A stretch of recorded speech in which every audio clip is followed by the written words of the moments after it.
Dear Father in heaven, we thank you tonight for how you have blessed us with this weather and this place, and at the same time our hearts prepared to listen to your word. We are asking also for the working of the Holy Spirit, that these young people will really understand the very purpose why you have created each and every one of them. And we pray, Father God, that finding, understanding that purpose, we know how to obey you and really do the things that you want us to do for the glory and for the honor of your name. May you forgive us from all our sins, and may you be glorified in our needs. May you create the spirit of understanding through the Holy Spirit. Thank you, Lord, and how you bless us now, and even your servant. This we commit to us in the mighty name of our Lord and Savior, Jesus Christ, we pray. Amen. Okay. Kalawin ka sa ako na slides. Hopefully, in 30 minutes, check. Okay, in 30 minutes, matapos ko ni. So, ang aton nga team actually, equip for, ano ni siya? Ano team tayo is, equip for purpose and empowered for life. Grabe, kanami isang inyong team. So, gito nga, kumana ako nuwali. So, mong keep for purpose sa bus, empowered for life. And, ang pinaka-importante yun sa ato, nga maintindihan, why are we here on earth? Na siya ginambaldra sa ato. Okay na. Okay na tayo. Have you ever wondered what on earth are you here for?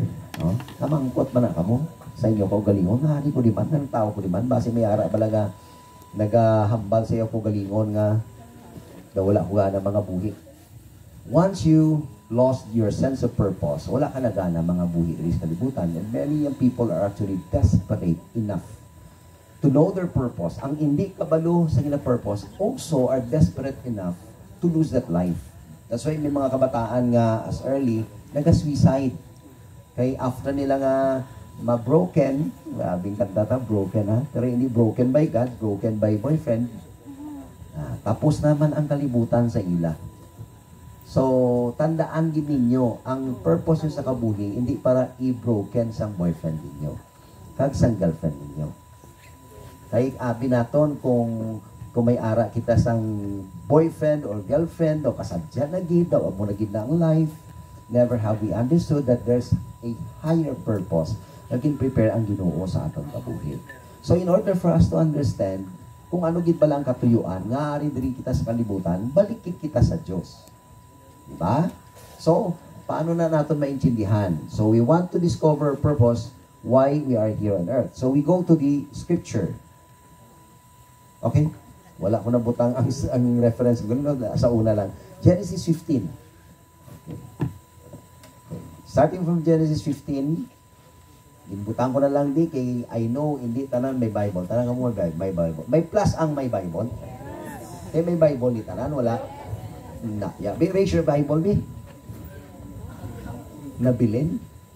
Oh, halin subong ang ngalan sa Bible mo si Bilin. Ay ginabilin-bilin mo lang sa blind. Okay? Pero sa mga wala Bible, for the sake of you who have not brought your Bible, ginbutang ko ni, kaginambang ko ni, coming from verse 15 of Genesis chapter 2, saying the Lord God took the man and put him in the Garden of Eden to work it and take care of it. Remember, ang context sa ginabasa ko, amuni ang time nga ang tao is perfect. When I say perfect, he has not known sin yet, wala pa sa mga abuni sa aton kabuhi subong. So pag sulat sa Genesis, the consideration is he in the state of perfection. Everything about man, everything about his surrounding, about his relationship is perfect. No? How we desire bala nga ang aton kabuhi, tani perfect lang. Pero tungod ari kita sa fallen world, it can never be perfect. Pero amo ni ginhambal diri in the perfect state, sinis Ginoo, the Lord God took the man and put him in the Garden of Eden to work it and take care of it. And the Lord God commanded the man, you are free to eat from any tree in the garden, but you must not eat from the tree of the knowledge of good and evil, for when you eat from it, you will certainly die. Okay? So, ara ka mo sa Garden of Eden, pero may ara ko sang provision sa inyo. Hindi lang provision, kundi may probation. Okay, there's two different terms yung ginamit ko. Provision. Magamag ka provision, gin-providean ta kamo sa man. Later, makita ninyo kung ano gin-provide sa Ginoo. And there's a probation. Anong probation? Test of obedience. Kung isa ba lang mga ginikanan ta, ginatistingan lang ta na nila kung ma-obey kita or not. Okay, kung mag-obey kita, we receive more blessing. Kung hindi kita mag-obey, may ara kita sang mag-miss ng mga privileges. Not necessarily punishment, kundi less privileges, like for example, buhinan ng allowance, or hindi ka na magwasubong, o ang cellphone mo, hataga na sakon, tungkol kay wala ka nagapamati sakon. O probation, kung kisang tawag natin sila ng mga bagay. All together, read. Go. The Lord God said, "It is not good for the man to be alone. I will make a helper suitable for Okay, him." that's the second provision. Later on, i-identify ko na siya. May first provision sa unang set of verses. This is the second provision sa Ginoo sa aton. Maintindihan na natin later on. Then comes verse 19. Now the Lord God had formed out of the ground all the wild animals and all the birds in the sky. He brought them to the man to see what he would name them. And whatever the man called each living creature, that was its name. So the man gave names to all the livestock, the birds in the sky, and the wild animals. Take note, ang naghatag sa ngalan sa tanan nga animals sa bilog ng kalibutan, hindi ang Diyos. Ang tao. In the person of Adam. Quite interesting, right? Kaya nga kung inyo pala padaluman lang, samtang naga-istorya si Adam, is there anyone, any animal who complained, "I don't like that name"? Wala, no? There seems to be an understanding between man and animals before ang tao nakapakasala. Kaya nga, remember sa time nga gintempt si Adam, or gintempt si Adam sang snake, nag-istorya ang snake. Right?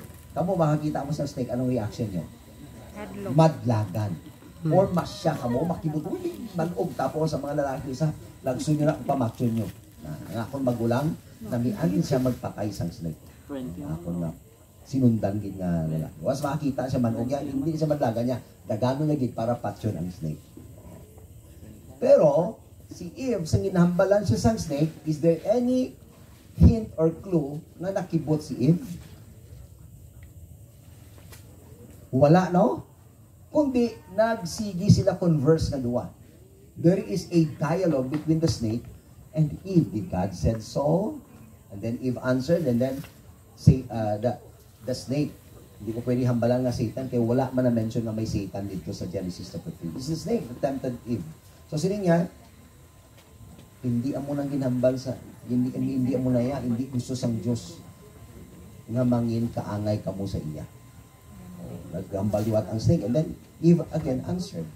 And then sa nakita niya na daw maayo, kinaon niya ang fruit of the knowledge of good and evil. So, quite interesting nga si Adam ang nagngalan sa ng animals, and the animals have a sense of understanding kung ano ang ginahambal sang tao. There's a conversation between man. Paano to trivia lang itong dito part sa message. Look at this. But for Adam, no suitable helper was found, so the Lord God caused the man to fall into a deep sleep, and while he was sleeping, he took one of the man's ribs and then closed up the place with flesh. Then the Lord God made a woman from the rib he had taken out of the man, and he brought her to the man. The man said, "This is now the bone of my bones and flesh of my flesh. She shall be called woman, for she was taken out of man." That is why a man leaves his father and mother, and is united to his wife, and they become one flesh. Adam and his wife were both naked, and they felt no shame. I would like you to take note of the last verse. Adam and his wife were both naked. But, look at the last phrase. And they felt no shame. It doesn't mean na wala sila huya.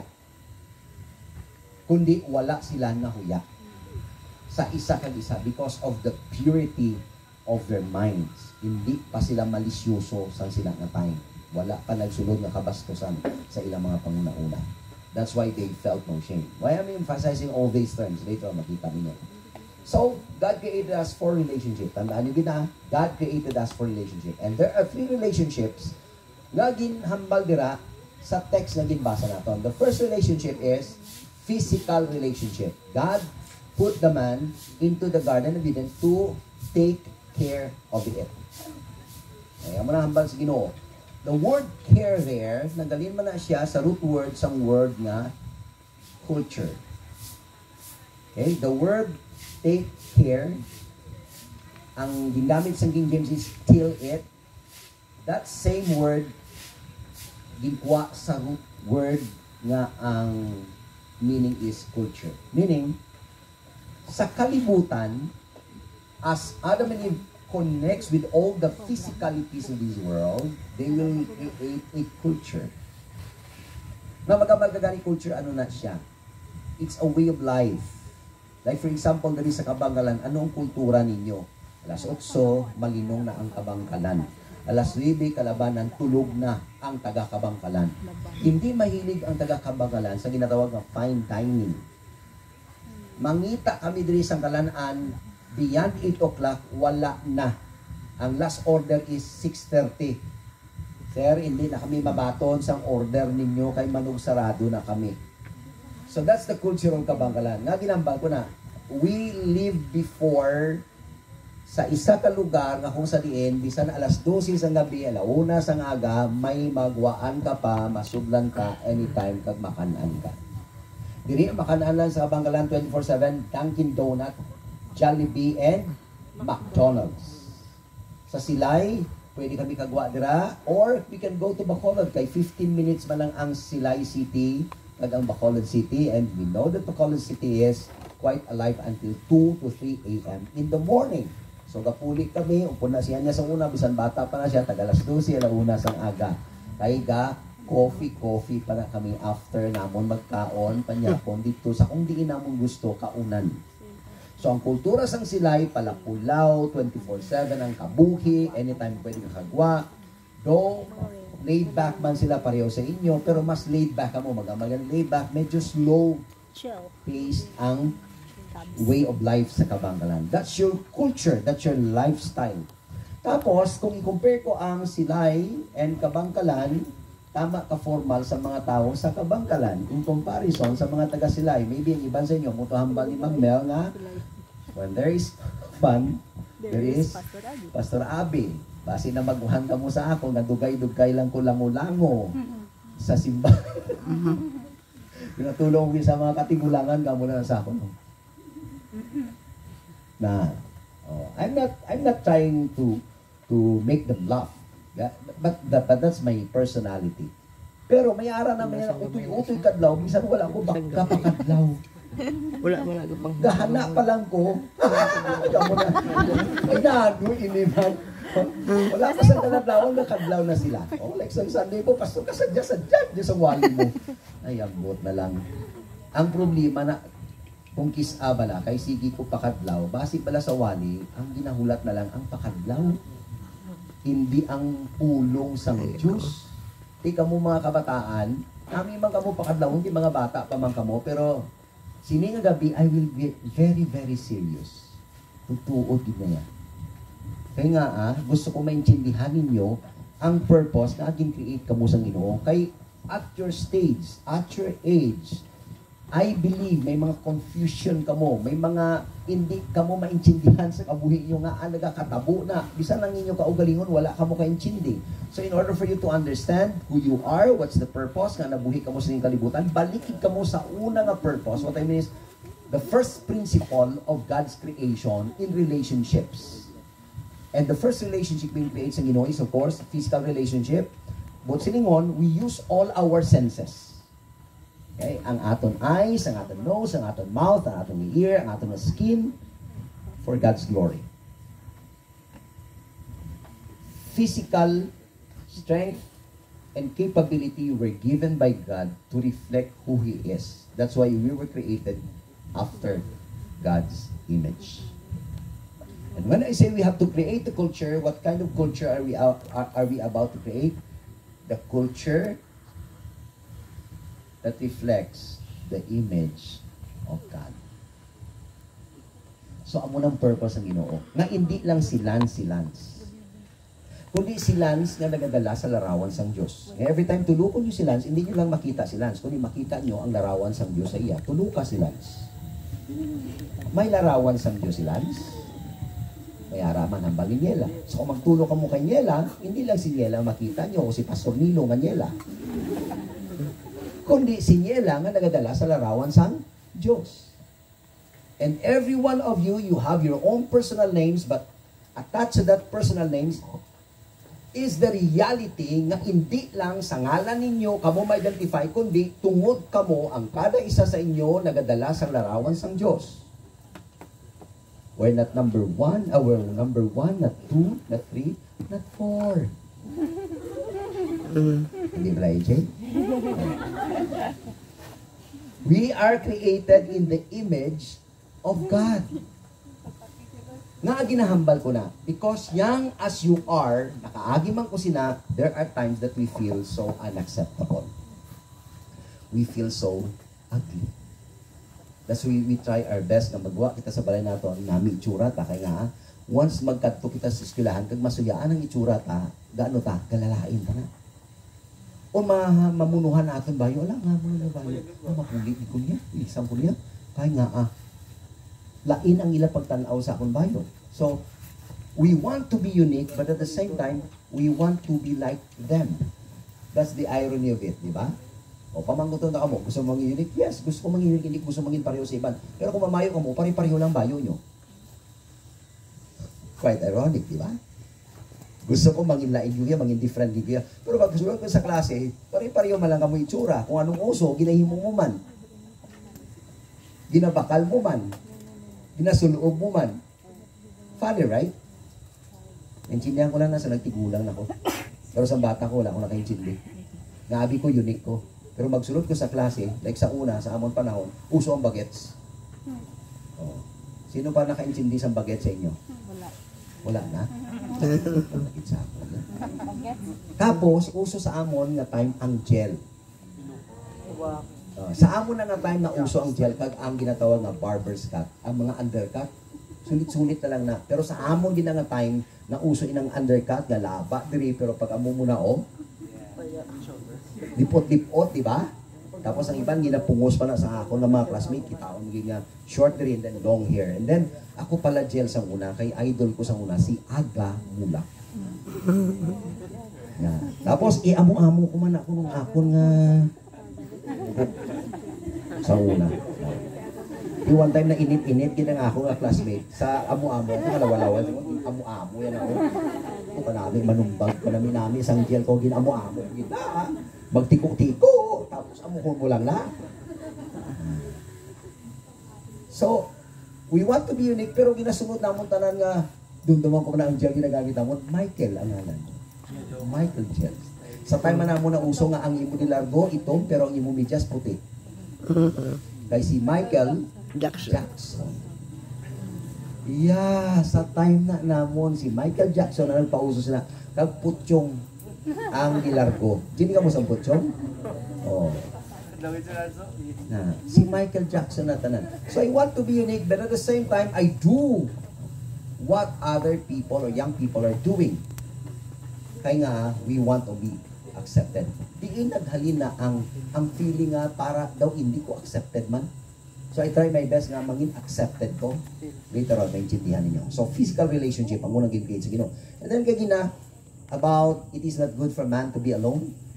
So naghatag sa iya ang Diyos ang partner, kaya wala sang aning mga partner. It's emotional relationship. Gi-create sang Diyos na may ara kita sang emotion, hindi lang ang physical naton nga senses that connects with our surrounding. That this physical thing will take care of the physicalities of the world. Kaya mo nang responsibilities ng tao nga kita ang gintagaan sang managing power sang Diyos. Not destroying power. Managing power. So, emotion. Importante ang emotion sa aton. Kay hindi ta kaintindi kung ano ang kasubo, kagkalipay kung wala ka sang emotion. Like for example, hindi kaintindi kag katawag sa natuyo ka kung wala ka balo kung anong ginabatsyag sa natuyo. Ano ang tupad mo? Natuyo na? Kusia. Oh. Kusia. Wala pa man natuyo? Dukla. O, hasta lang da. So, emotional relationship. And then there's the spiritual relationship. So, ang tanan nga needs ang tao ginhatag sang Diyos. And the most important relationship is our relationship with God. Why? We came from God. Tandaan nyo gina, nga there is always a longing. Hindi lang sa aton, kundi sa binuang kalibutan, nga kabalo kita that there is someone higher and more powerful than us. Paano mo na mabalaan? Nga ang nag-imbento sang tao ang Batman, Superman. ang Marvel, ang Avengers. They know there is a more powerful person above them. So nag-imagine ang tao sang grabe ka powerful nga mga tao because of that concept that there must be someone higher than me. Hindi na nila kilala until God revealed Himself to us. So ara na ang sense of very powerful supernatural being na gusto ta makilala. And it got lost. It got lost. Paano siya nadula? Kung tanaw naton, paano kuno nga nag-create ang Diyos ng relationship? Look at this. Then God said, let us make mankind in our image, in our likeness, so that they may rule over the fish in the sea, the birds in the sky, over the livestock, and all the wild animals, and over all the creatures that move along the ground. Look at, after nga ginhambas ang Diyos, they were created in His image. For what reason? That they may what? Rule. Agod nga mangin ruler sila. So simply saying, ang tao ginhimo para maka-identify ka mo na king and queens ng Diyos. Adam is the king of the earth and Eve was the queen of the earth. The word rule there is equal to the word sovereign. Powerful. Okay. So God created mankind in His own image. In the image of God He created them. Male and female He created them. God blessed them and said to them, be fruitful and increase in number. Look at that, culture of the image of God. Increase in number. Fill the earth and subdue it. Again, gingamit naman ng word na rule over the fish in the sea and the birds in the sky and over every living creature that moves on the ground. So, what is sovereign? Kinta na ako sa dictionary, si Lenny Webster, ang meaning sa word na sovereign. One, letter A definition, one possessing or held to possess supreme political power or sovereignty. The second definition is one that exercises supreme authority within a limited sphere. And the third definition is an acknowledged leader, example and arbiter. Tatlong award ang nakita ko in these three definitions, and these are the words: power, authority, and leader. A sovereign is the one who has the power, was the authority, and he is a leader. Simply saying, God created man to be an influencer. Hindi ang influencer nga ara sa social media. An influencer that makes a difference and impact in the life of someone. So tulokon nyo diri subong sa palibot ninyo. May mga visitor ka mo, may halin kita sa outreach. Kung tagaan ka mo sang privilege, sang opportunity to make a difference in someone's life, sino ina nga tao nga ari diri subong.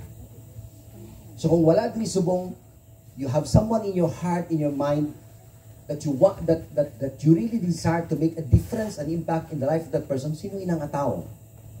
Write that person's name in your notebook or in your cell phone and start praying for the person, because God created you to make a difference in the life of that person. That's the purpose of God. Nga, aging create ka in His image, hindi lang para maging gwapo ka, gwapa kita. Gin-create kita sa iyang image because gintagaan kita sa authority to rule over sa bilog ng kalibutan. To make a culture. What kind of culture? A culture that makes a difference, not just in the creation but in someone's life. So ari ka mo diri hindi para magtuon, to have fun, o kung ano ang gusto niya himuon, kundi ang basic sina is your life can make an impact or a difference in someone's life. Unless until hindi ta na ma-realize nga muna gali ang katuyuan sa Ginoo nga gin-create kasing kalibutan, we will go on with life confused and we don't know what to do. Kay ang basis actually suppose ang tanan nga action is kay naintindihan ta ang purpose nga ading create kita sa Ginoo. Like for example, nagabugtaw ka kadaga, anong purpose na? Why are you trying to wake up every morning? Kay may eskwela ka, kay estudyante ka, di ba? So what's the purpose? Nag-eskwela ka. Para makatapos ka. Nga gusto mo makatapos. Para makaubra ka, magkakwarta ka. So what? Kung makaubra ka, magkakwarta ka. Makabakal ka sa gusto mo.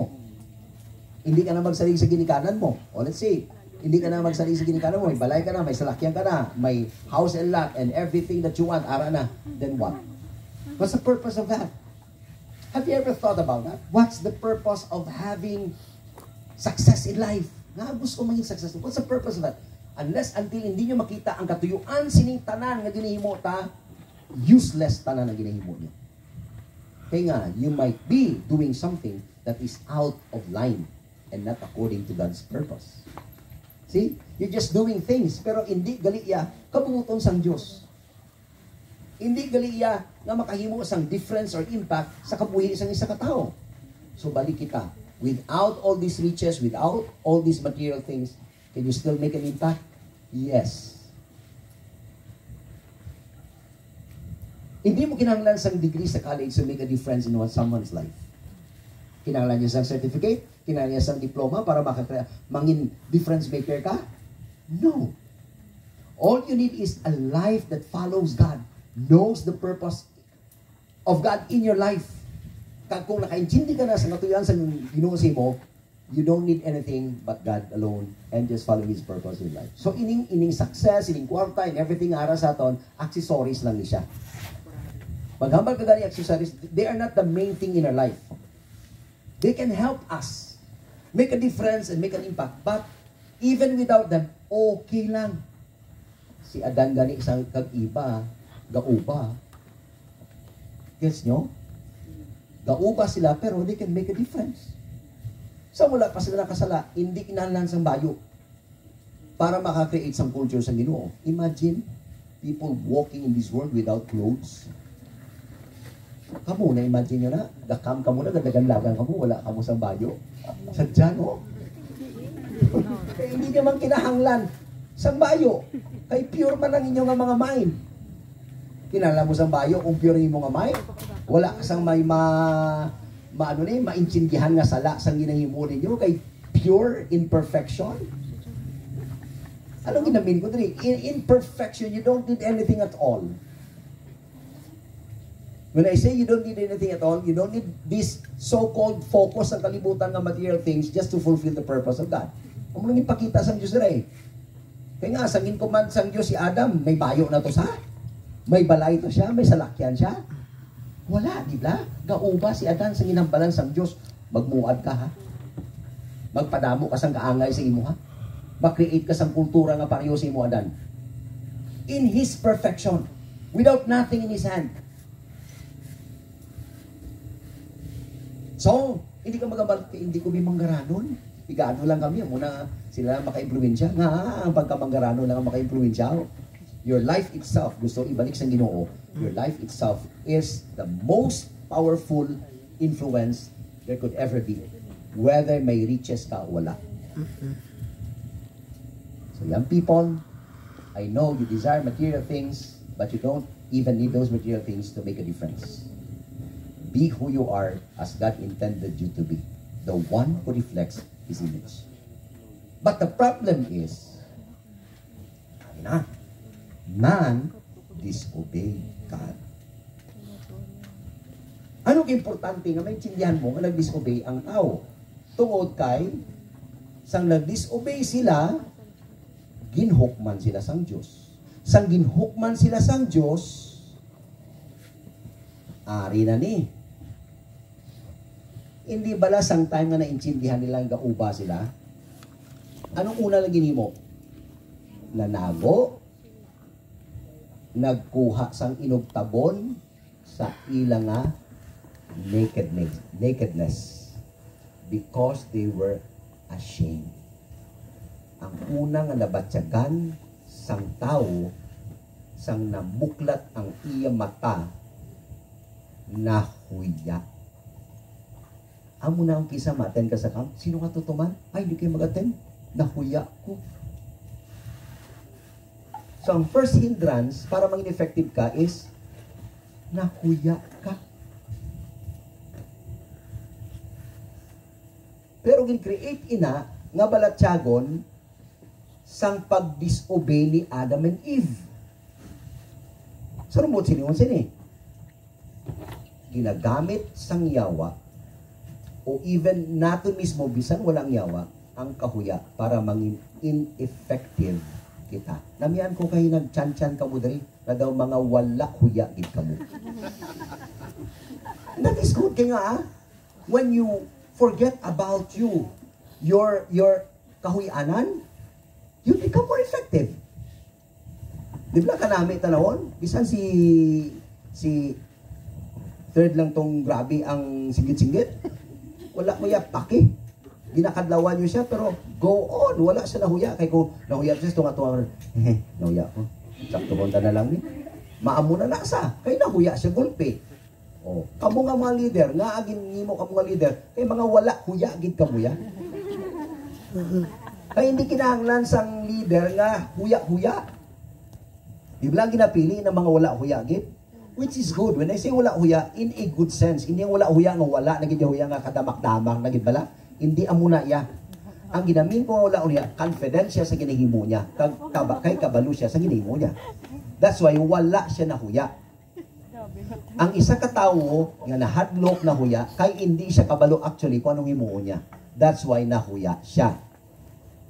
So sang na-loss ni Adam and Eve ang sense of purpose, ang una nila nga nabatyagan, nahuya sila. Kay nadula ang ila nga security kag self-worth. Nga di na depende ang security kag self-worth ni Adam and Eve sa Diyos. As long as the relationship is good, nothing to be insecure about.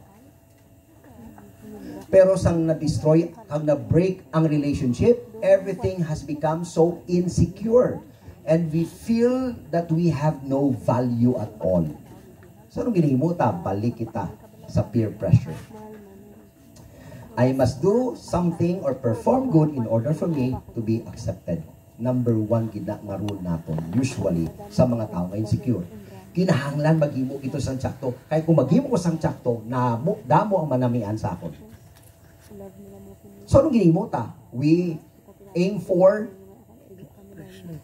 doing what is good. We achieve. We become achievers. Kaya kung hindi ka achiever ang ginihimo, ay, wala honor. Di ba la, suyaan ka? Mismo ginikanan mo gani, suyaan kay. Kay wala ka nagtuon, tanawa.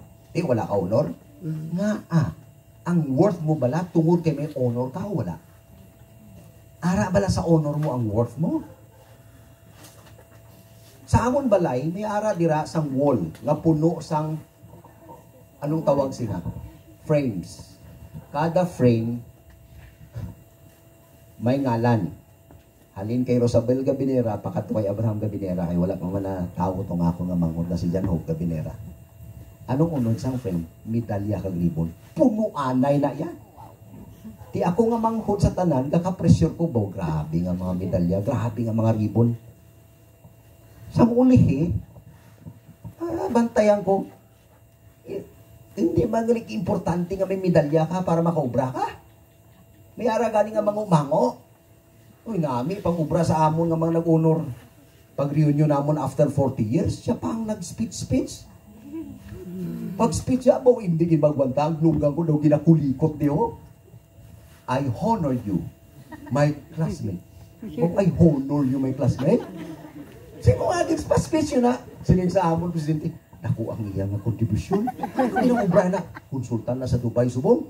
Ay, grabe. Pag-abot niya, may Montero. Pagbuhan niya, sige ko, uy, amo man yung classmate ko, pwede ka mango sa una. Pero pag-abot na mo, tulong ay kami ng mga may honor. Di nang salakyan, taway man, kita panggang ka sa ila. May isa ko nga classmate na wala gin-honor-honor. Subong may tubigan, damo business. Siling ko siya, June, grabe ang imo business, no? Tanaw ang buhok mo, may namin nabilin sa business mo. Kalbo na saya? Uy, naging yung buhok mo. Pero sa kwartahan ay, dahamo sa kwarta kumpara sa akon. Grabe ganyan niya, diri ka sa akon masakay. Innova ang iyang service during that time. Magkaralan ka, diri ka sa akon tupad. Kaya nanamian ko sa imo, di na-Christian siya mo. Sang high school kami, share ko na siya, hindi pa na siya muna sold out sa Christianity. Sang uli na dumduman niya, ikaw nang share sa akon. Niya, sakay ka sa akon, binuba. Okay? Pero iya ulo, pinubahan din sa buhok.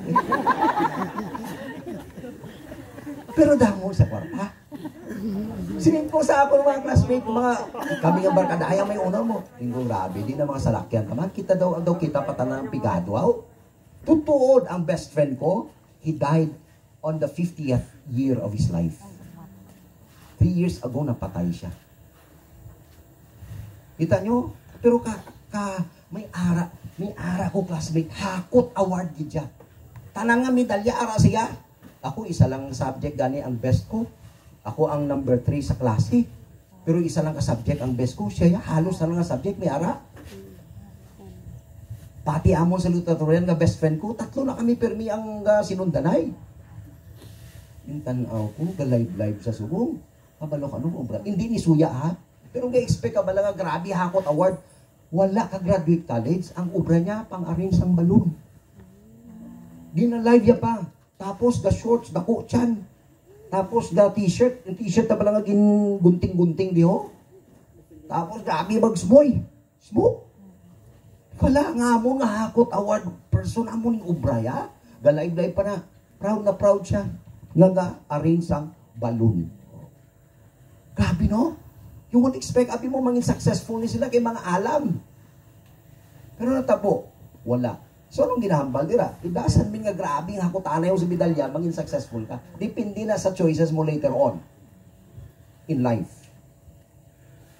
Oh. Ang isa namon ka kay duwa mo sa lutatorian, swimmer na subong. Gingamit ang kaalam niya sa pang-scam. Scammer. May lang, wala live, no? Napangwalwal kami ni Abraham ko sa youth camp. Ang kahambal ko lang bala, kami nga may mga medalya, kami nga may mga honor. Wala man kong gahandong nga, gusto kita mo nga. Pero ang mga gina-expect bala nimo nga, hindi man isa mag-isa, sila pang mas manggaranon sa amon subong. So kung ibasit na lang sa honor namon, kag tulungon ko mga classmate ko, ay, mas okay pagaling wala ko ng medalya. Kung amo pa lang po itamangok o maggaranon, hindi mo na magpangok ang maggaranon kay may medalya. Kaya nga, di na medalya ko subong, amputi na to. Nagkalatuktukan na to guro. Isa lang ginawiran ko medalya. The last medal that was given to me, not because it is a medal, but because that is the only medal na naging submit sa iloy ko sa akon. Until now, ara na siya dira. It reminds me kung anong sakripisyo sa iloy sa akon. The person who made the best impact in my life is my mother. She made a difference. Hindi baladaya. Agi kay diliwat, mabless ka gid sa akon. Okay. So what happened now? Nadula ang ilang sense of security and sense of self-worth. So we try to look for those two things in people's opinion. Kabantay ka mo kung mag-Facebook ka mo, mag-post ka mo, kung damo like, lipay-lipay ka mo. Sakto? What if wala sa may nag-like? Ay, why did sa may nag-like? Wala sa may nagamihan sa ako. Subuan ka, kaya wala sa may nag-like. So, diin mo ginbase ang imong worth. Diin mo ginbase ang imong security sa likes and dislikes. Kaya nga we put value sa ginahambal sa iban kaysa sa actual nga kung anong ikaw. Daw mas ka-matter pa balang ihambal sa iban nga tao sa imo kaysa sa kung ano gid balang status mo sa tubangan sa Dios. The only person that accepts you who you are regardless of what you are and you are ang status ka buhi wala si iban kundi ang Dios. Unconditional batulong ka sa Dios. That was the perfect relationship regardless of who you are sa tubangan niya. God will always accept you. But man, may standard ang tao. Kung hindi ka makasabay sa ila, no. Kung ang pamayo daw hindi pareho sa imo, puro ko na ito, tagabukid man sa'yo. Tanaw lang magkadlaw. Daw kita mo ginang utok kaya basta hindi bala ka-jive sa ato ang pagginawi daw, hindi nakasaho, hindi tarayon siya. So, ang standard natin is really different. Depende na kung kauyon ka o hindi. Pero ang Diyos, whether kauyon ng ibang sa imo o hindi, batunon ka sang Diyos. Kahit tinuga ka sang Diyos. So, that's the difference. Pero ang kaladawan, we try to look for our security and self-worth hindi sa Diyos, kundi sa kung anong may ara tadi. Kung pila ang may friend sa aton, pila ang nag-friend request sa aton, o sinong friend ta. Ang worth na daw ara sa mga friends ta. Ang worth na daw ara sa kung anong sa lawas ta. Question, amo na ang standard of acceptance and self-worth sa tubangan sa Diyos? No. But we keep on trying to please other people. We keep on trying to hear good comments from people and we feel good about it. Ay nako. Regardless of who you are, God has accepted us. Upod ka lang sa mga hindi ka uyon si mo, bisan ka pa nakagwapa, suyakan na nila yan. Diba? Halin ka sa balay mo, mambal ang mga pamilya mo, ala day, kagwapa-gwapa bala si mo, pag-abot mo sa may party, hindi ka akin. Mga tsura yun. Kapulik na dahil, sino nyo gwapa ako? Kapag katuto, saya ako nila. Kaya nga, the standard of family, regardless of who we are, is unconditional. Same with God, diba? Pag-abot ko kayo, may lain man sila nga standard. Kay suya sila sa imo. Bisan no ka pa nakagwapa, kay mahisaon sila, laway ka gina sila ya. So hindi ka na magsalig-salig sa ihambal nila. Hindi ka magpati-pati sa ihambal sang ibang nga tao sa imo. Kay mahisaon ang tao tungod sa salangaras na gipusuon niya. So stop putting your worth and security sa kung anong ihambal sang tao sa imo. Kay wala kang gikwaon nga manami sa tao labi dagit kung init siya sa imo. Bisan ano ka pa na kanami, bisan artistahon ka pa. Kung lalaki, bisan si Piulo Pascual ka pa. Magtubang ka na siya, itsura mo daw si Abot. Suga. Oh. Bisan ikaw pa si, sino pinakagwapa sa mga babae artista? Jamel Mijadero. Liza Soberano, di ba? Marian Rivera. Bisan itsura mo, sobra pa kay Marian kag Liza, din kombinar nga duwa, hindi sa kasarang si mo. Pag-atuban sa kontra mo, kalaway si mo. Daw si Kabugera ka?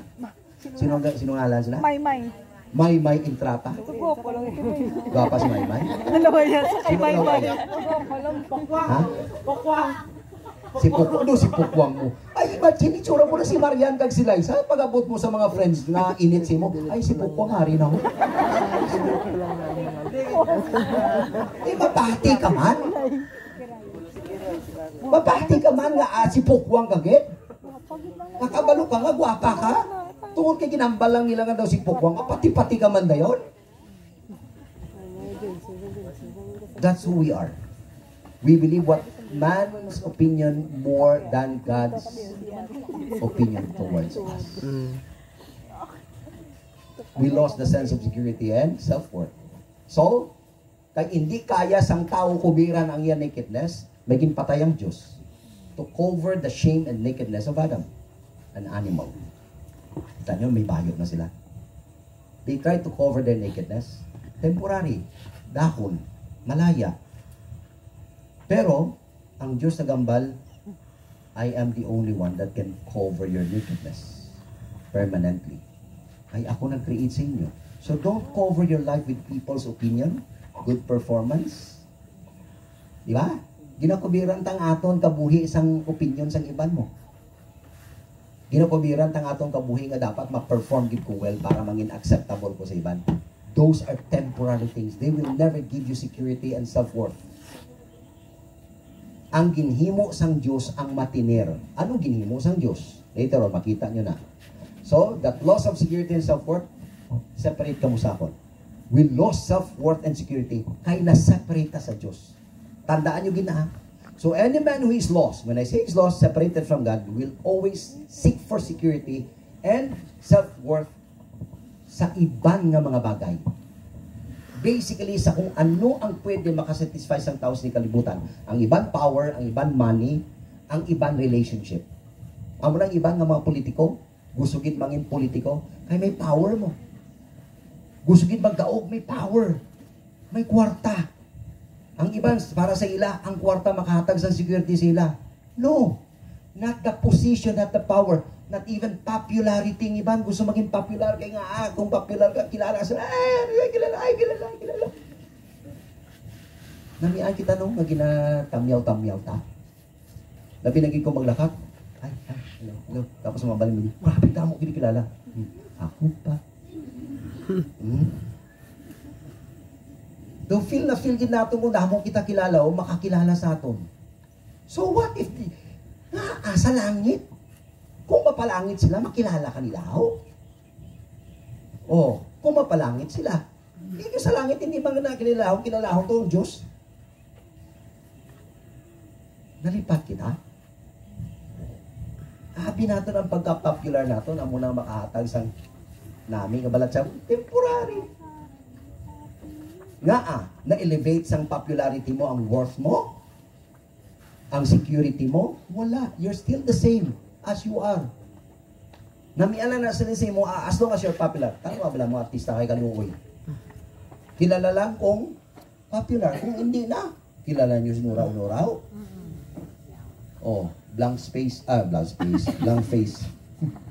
Hindi nyo gani kilala si Haji Alejandro? Kilala si Haji Alejandro? Hindi man, no?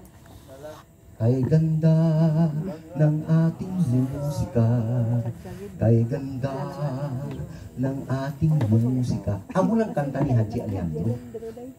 Na.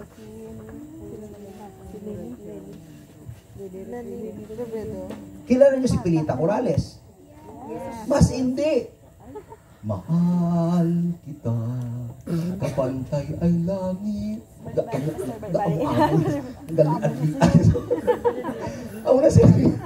don't know them. But before, they were very, very popular. Ang ilang nga time. But now, they have faded away. Actually, ni tatlong inang bago lang sila tanang napatay. Wala galing kabalo nga kamu, napatay sila. Kung na silingkutin, tanan ni bala nga mga kalapatay, kilala ko, isa ng silingon. Ikaw lang ako. Kaya nga, mga kabataan, wala pake nga napatay si Nora Honor. Pero sa una, daw duwa lang ka-artistang kilala sang tao, si Nora kag si Vilma. That's why may grupo nga ginataw nga Vilmanians kag Noranians. Subong damo na. Hindi ko na kilala inyo artista kay mga Koreano nang inyo namian, yung mga Pilipino. Hindi bala? Pero nagsikat si SB19. Si Nel kag si Pablo. Tapos sa mga babae si Bini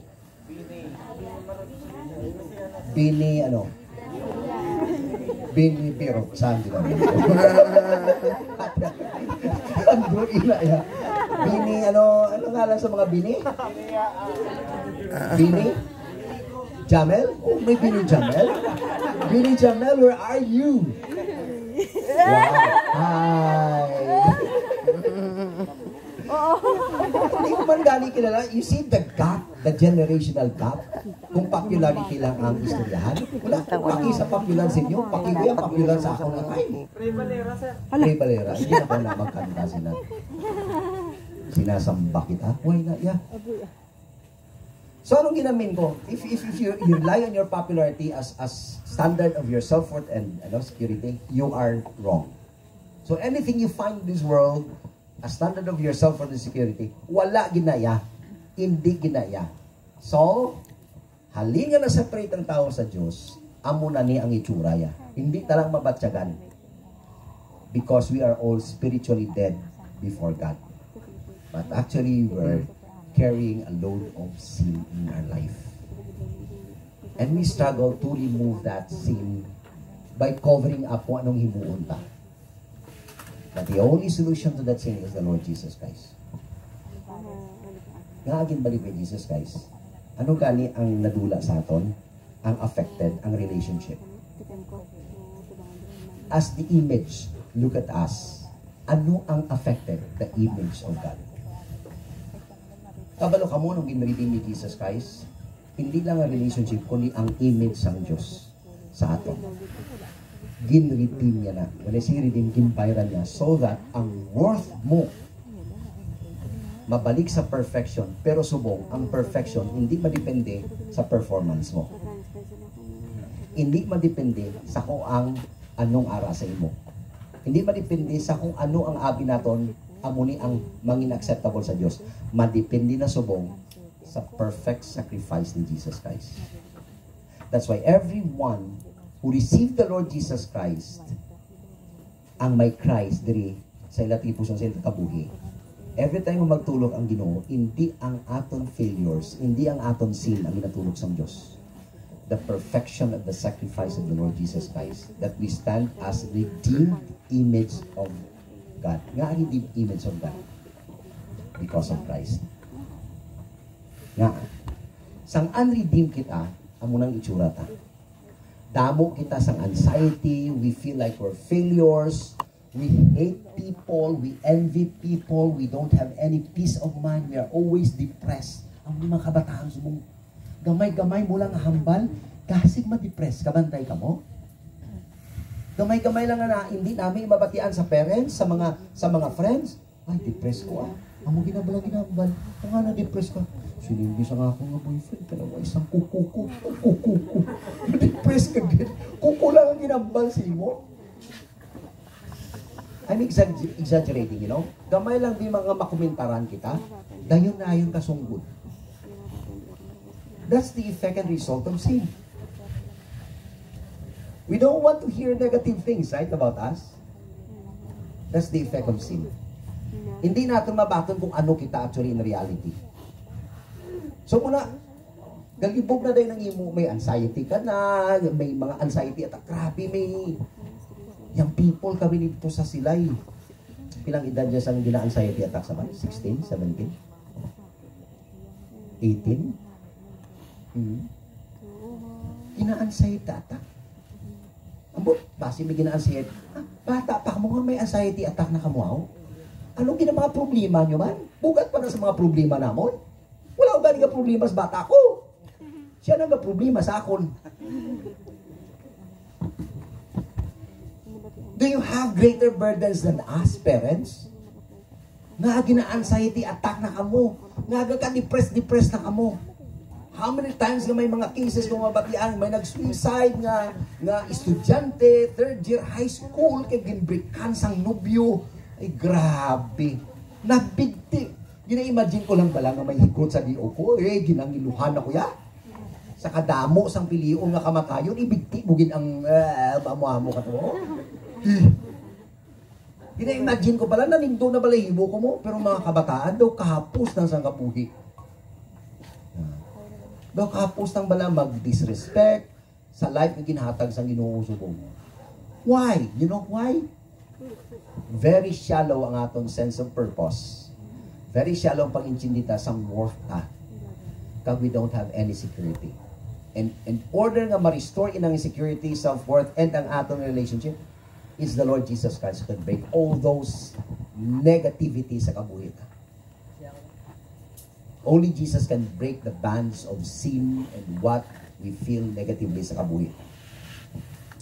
Hindi lang din-break niya, as I close, hindi lang din-break ni Jesus Christ ang sin and shame sa ato. Gin-clothe niya kita sa iyang righteousness. Na instead, ma-feel nato ng depression, ma-feel nato ng anxiety, ang envy, ang hatred, din-replace ina sang righteousness in Jesus Christ. That we don't wear the cloth of insecurity and that loss of sense of purpose in life.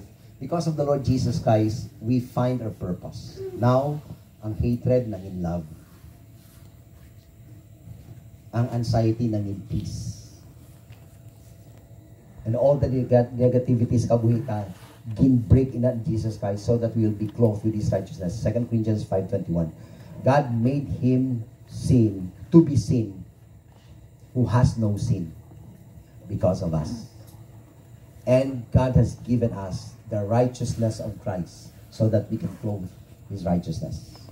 Meaning, tananto, ang hatred, depression, anxiety, sinalo ni Jesus Christ. Gin-break niya na sa imo.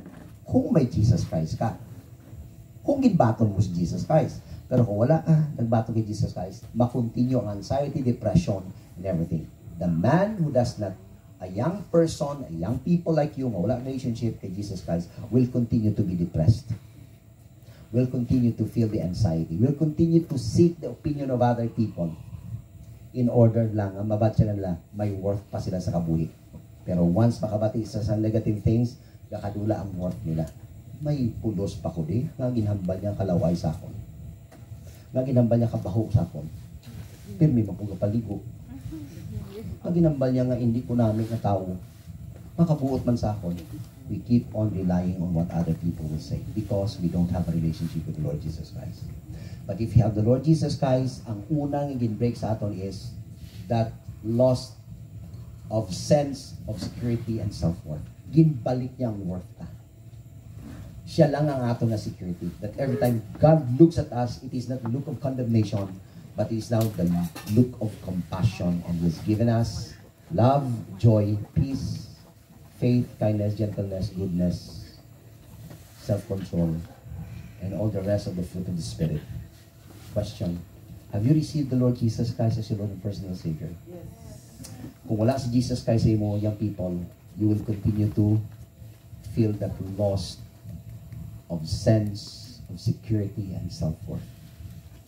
The only person that can restore that self-worth and security is the Lord Jesus Christ. Without Christ, you are nothing. I am nothing. We are nothing. And we keep on living in a life of insecurity and no purpose at all. We were created to be difference makers. And I pray that the desire of your heart will always to make a difference. So we bow our heads. Close our eyes. Think about your life. May Jesus Christ ka na. Ginsaligan mo si Jesus Christ as Lord and personal Savior. Tinga aga feel ka pati hapon sa mga bagay nga as if wala ka sa worth. Nga aga ka feel kapag hapon insecure ka. Are you sure nga buhi ang relationship mo kay Jesus Christ? Remember, Jesus Christ is the one who made a sacrifice, a perfect sacrifice acceptable before God, so that you can be accepted by God in His perfect eyes, as you are perfected by the death of Christ. So without Christ, you will never ever gain that sense of security again. So kung ka din sumong wala ka palagbatong ni Jesus Christ as Lord and personal Savior, I pray that you will receive the Lord Jesus Christ. I pray, Lord, among galing ng reason nga sa subong hindi ko kang chindi sa kabuhi ko. Kung galing ng reason nga sa subong, pirmi ko nahadlok. Pirmi lang ko insecure. Kaya hindi galito tuod ang relationship ko sa inyo. I want my relationship to be real, nabuhi kagid sa akon. Because I know, no matter who I am, ang worth ng security ko nagasalig sa imo as God looks at me. So pray, Lord Jesus, please forgive me. I cannot save myself. I am a sinner. Nag-inulsod ko sa tanan kong masala. And bilang tanda nga ikaw lang saligan ko sa kaluwasan ko, nabuksan ko akong tagipusoon, kaginabatong dakas, my Lord and personal Savior. From now on, be my Savior, my King. From now on, I will follow you. And I will find my sense of worth and security sa imo. Thank you for saving me and forgiving me sa akong mga sala. This I pray. In Jesus' name. You say you are a Christian. Pero nga, na-feel mo gihapon nga insecure ka. Nga hindi mo gihapon makita ang worth mo. Maybe wala kayong chindi sang imo relasyon kay Jesus Christ. Would you make a very simple prayer? Jesus, I know you are my Savior. Today, I realize I don't have to rely on other people's opinion in my life. Or for that matter, bisan sa anong nga bagay kagbutang sa inyong kalibutan. From now on, I want you to be the one in control of my emotions, of my actions, of my thoughts. And from now on, I will always believe that no matter who I am accepted by God because of the Lord Jesus Christ. Jesus Christ has perfected me. Then I will live in that perfection. Not my perfection, but the perfection of Christ in my life. For this, I find my purpose. I commit my life to you again, Lord Jesus Christ. Make a difference in me so that I can make a difference to other people. I pray that is your prayer. And commit your life to the Lord once again. Shall we pray closely? Father God in heaven, we thank you for today. We thank you for the word. We thank you for the encouragement. And I pray that you would give us that sense of worth and security Not because of who we are, not because of what we're doing, but because of who Christ is in our life. So Lord, here we are, committing ourselves to you once again. And let these young people understand that they were created for a purpose. They were created to bear the image of God. They were saved to bear the image, the redeemed image through the Lord Jesus Christ. And they may show that redeemed life that makes a difference. Thank you, Lord, for answering this prayer. We commit, we ask all these things. In the mighty name of the Lord and Savior Jesus Christ, we pray. Amen.